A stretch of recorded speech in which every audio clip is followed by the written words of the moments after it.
Ajisu halor dimfna mesayap na marchonga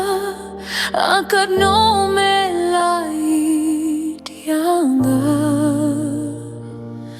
akad no mesngau pisa mesayap halor dimfna bansius pahya kamin sim chonga te minta Shametrai ngawan pai mapianga atrai wat kintai hasirngiu din pana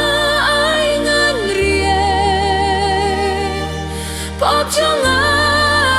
atrai tosai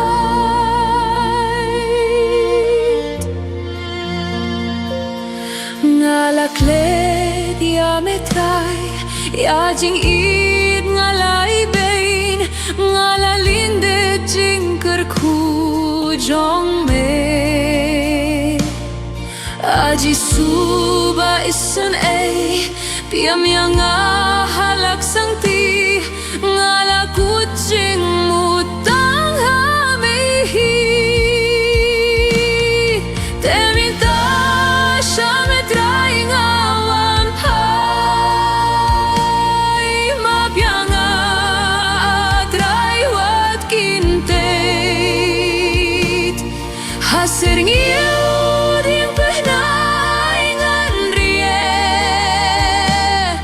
papjonga atrai tosai peminta shametrai ngawan pai mapianga atrai wat kintet hasirngiu din pehnai ngan rie papjonga atrai tosai peminta shametrai ngawan pai mapianga